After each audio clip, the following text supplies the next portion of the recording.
Jai alluded to. Now, thank you for your feedback as the title of my presentation. And this was the direst insult that could be hurled at another person when I worked in the learning and development team a few years back, right?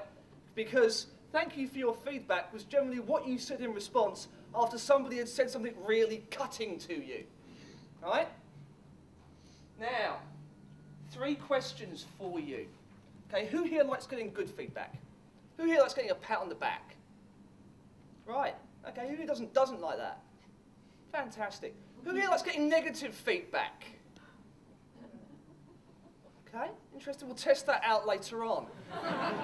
And who here thinks that feedback is important? Okay, good, that's everyone, lovely. Right, so I'm interested in how we make conferences better, and that's kind of the underlying, reason to exist for this event tonight. How do we make conferences better? Right, and feedback is a critical part of that, whether we like it or not. So, there are some questions that we have to ask ourselves when we want feedback. First question I'm going to tackle is, how did I do? Right, so Jai has mentioned ratemyprofessors.com. Who here has not heard of that site? Okay, quite a few people. If you go to college in the US or the UK, you can rate your professor. You can say they suck, you can say they rock. The professors also have a right of reply.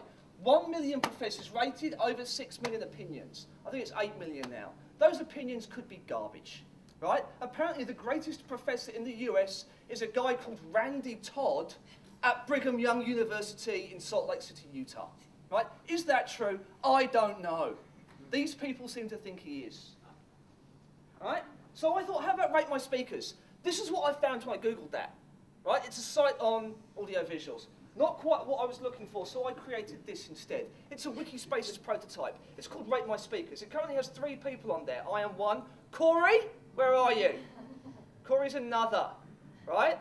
So you can go on, you can sign up, you can go on there. I've put all the feedback I've got from my conference presentations over the last year on there, right? I will put up a link about this conference tonight, this event tonight, and you can say how much I suck or how much I rock and why. Okay, should you so choose to. Right? How did I do? All right, the next question to ask is, how am I doing?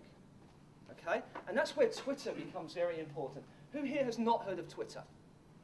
Right, okay, virtually no one. Now, this is a little model of how am I driving, okay? He's not driving very well, let's face it. And I think if we ask people how we're doing, we've actually got to be prepared to hear the honest truth. And the other thing is how we deal with that. If that phone number went straight through to this guy's cab whilst he was driving, because he'd like run a red light and I was behind him and I was calling him, that would probably not work well with his driving. That would probably cause another accident, okay? So the question becomes, how do we actually manage all this feedback we're getting through Twitter, right? So who here has not heard of Andrew McAfee? Right, Harvard professor, coined the phrase Enterprise 2.0, but we won't hate him for that. He's actually done some good stuff, all right?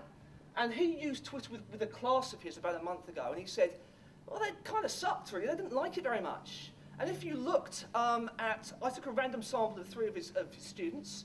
One person had 100 tweets, one person had 30, and one person had 13. This was equivalent to getting somebody trying to learn to ride a bike and make a phone call at the same time. It's not going to work. So if we introduce all this interactivity into our events, all this opportunity for feedback, excellent, thank you. Then we have to be prepared to give people the structure to be able to cope with it. There's another question. So, how did I do? How am I doing? How will I do? That sort of came to me on the way here. I think prediction markets have a place to play there, but I only thought of that 5 minutes ago, so I can't really help with that. Okay, so 3 suggestions for you, right? The first suggestion is, in the future, we have to get better at giving feedback. You suck is not useful feedback, right? The other thing is, the flip side of that is we have to get better at receiving feedback, right? Which is very, very difficult for people to do and requires a lot of practice, right? And possibly something to punch after you've had the conversation, right? And the final thing is, the reason this is important is because if we get past this feedback thing, then the people that present and the people that listen can co-create stuff together afterwards. That's the really cool thing. Because as a presenter, I know what I think. That's tedious. I just want to do cool stuff with you afterwards. Thank you very much.